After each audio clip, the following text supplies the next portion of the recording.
Hello, welcome back to the Existential Bed podcast, where I lay on an existential bed and I talk about existential things, at existential times. My name's Natalie. Welcome to the Existential Bed podcast, where we talk about some things. I'm going to admit I do not have a roadmap or a topic for today's podcast, so it might be a little chaotic, a little directionless, but that's alright.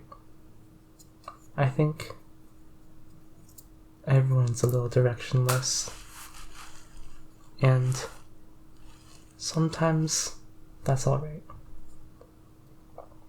I think for a big part of my life, I was definitely very directionless, and it's not like I didn't have aspirations or goals, but they felt so far away that I didn't really know where to go from where I was. And because of that, I just kind of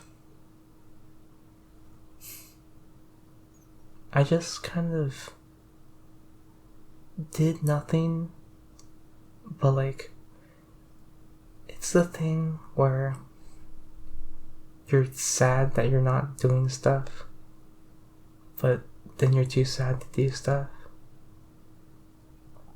I think that's me a lot of the time. And it's really annoying. People always say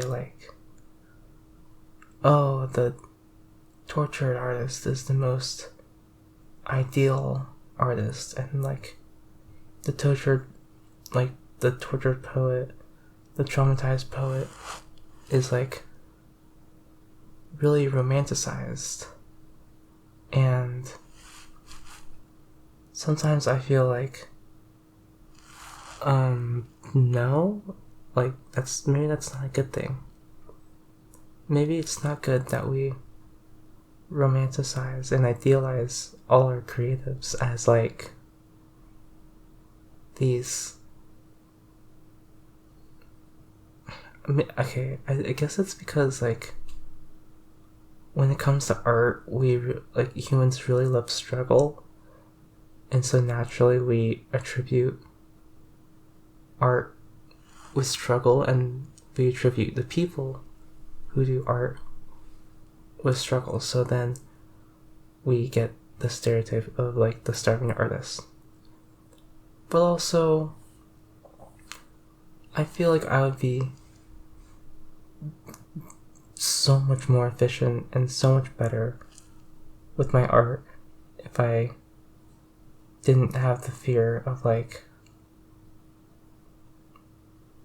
if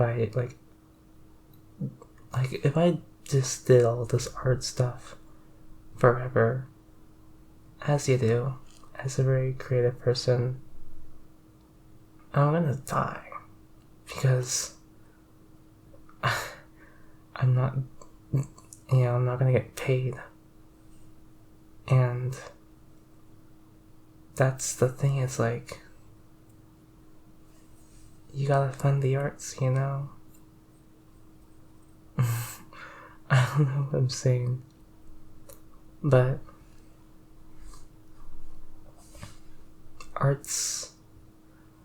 the arts are great, and I think people never really appreciate good art until it's gone. And sometimes the art isn't good, but it's gone and people appreciate that. People fucking Wonderwall. I don't know. what old people listen to. I don't know that many old people. And sometimes I wish I knew more old people. And they could like talk about the past. But no. I know mainly young people. And that's not bad. It's just like it could be more. And so looping back to the directionless thing, it's like you start yearning in so many directions. I start yearning in so many different ways and directions that you forget to actually move. Like, you're so stuck focusing on what could happen and what could have been, and instead, like, and then because you're focusing on all of that, you don't end up focusing on what you actually can do in the moment, in the present. And this leads to a lot of like directionless, I feel, because you don't want to take any steps, because then that's going to change the whole like perfect plan. That's my thought. Oh boy. It's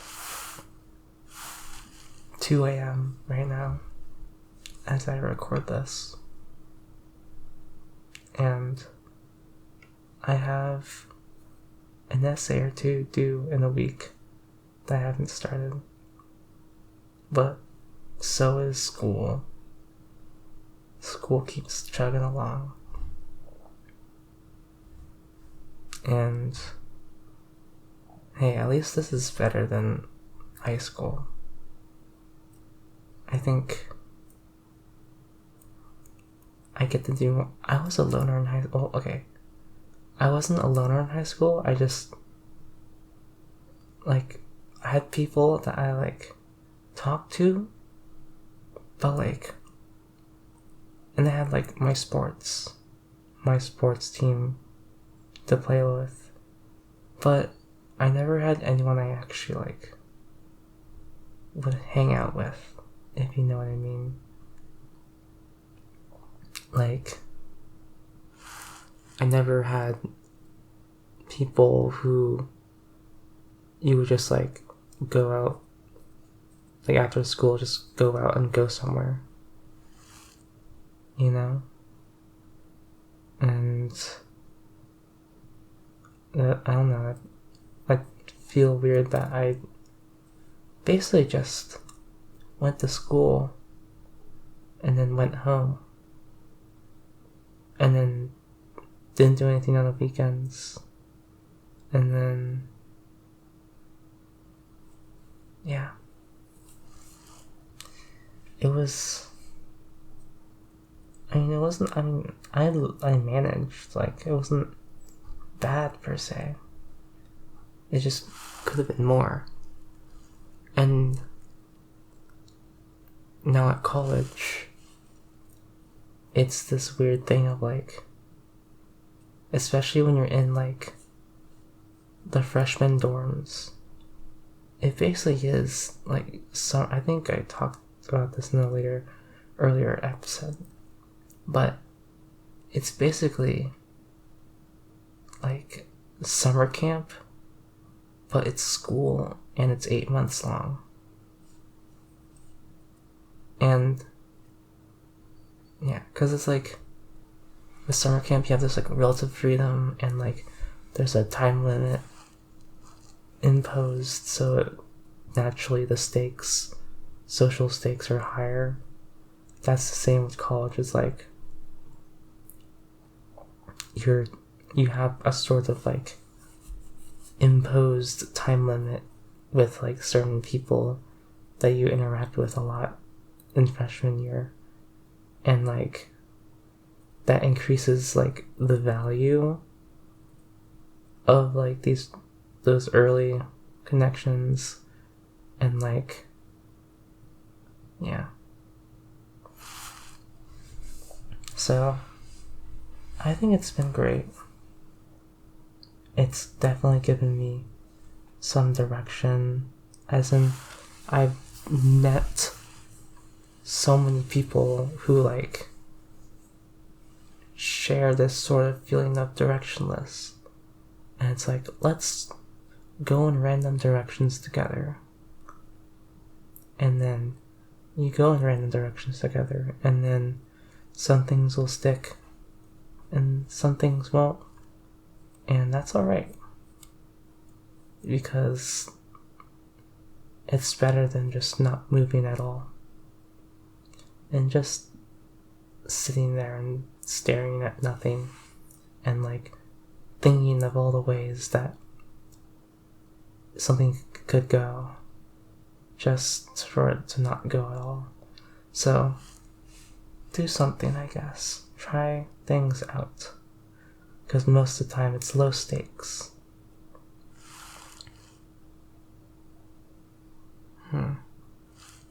I don't have a roadmap, so I'm thinking of things. I think that I'm falling asleep. We do that a lot here on the Existential Bed podcast. I think it's, I don't know, when you're tired and you're talking softly and you're laying down and you are looking at the mundane ceiling. The ceilings are so interesting, because like, first of all, if a ceiling's painted, that means someone had to paint the ceiling. But also, like, when they put on tile, it's like, well, how do they get all the tile on the roof? And I think the answer is that they don't. But I don't know. What do you guys think about tile? I guess I can't really talk to you. I'll look at it later. Damn. Did I space out again? I thought I was saying stuff out loud, and I didn't actually say them. I think I do that a lot. I'll like have something in my head and I'm thinking it, and then like I'll go back into the real world and the real mind, and then like either it's like a social situation and then people are staring at me, or I'm like doing something else. But it's very annoying when you forget what you're gonna say, or you just don't say anything at all. It's very odd and sad and annoying.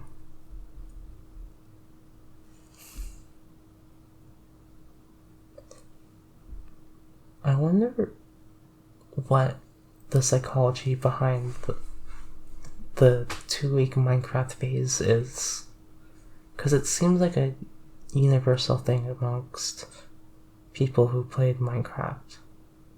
And don't get me wrong, I've gone through many things of like the 2-week Minecraft phase. Like, I've gone through many of those in the past year, but there's gotta be like a sociology to be like, why, first of all, why is it 2 weeks? And second of all, why does everyone get it? Like, literally everyone who plays Minecraft goes through a two-week Minecraft phase where like they will like love the world. And you know what? I think it's because like 2 weeks is the perfect like small amount of time to get a lot accomplished in Minecraft, especially on a server, than if you did something else. Like, 1 week is not long enough, because like by the time you've like got good stuff, then your week is over. Whereas 2 weeks is great because like it's not long enough where you're mentally scared of like having to do a big like project, but it's not short enough to feel like you don't get enough done. I don't know. I also didn't realize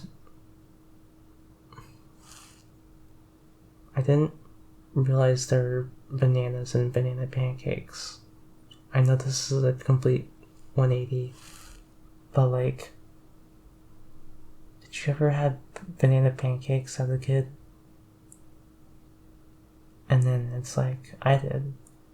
And they like do little, like, the bananas. I had a dream one time where like I had these banana pancakes, right? But then like the bananas jumped out and then started dancing. Like I think they were crossing the street and they started dancing. And that's it. I'm really bad at remembering dreams. Which is kind of sad. I feel like I'm missing out on a lot of whimsy whenever I forget a dream.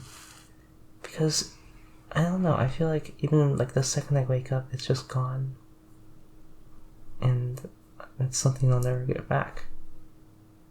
You know?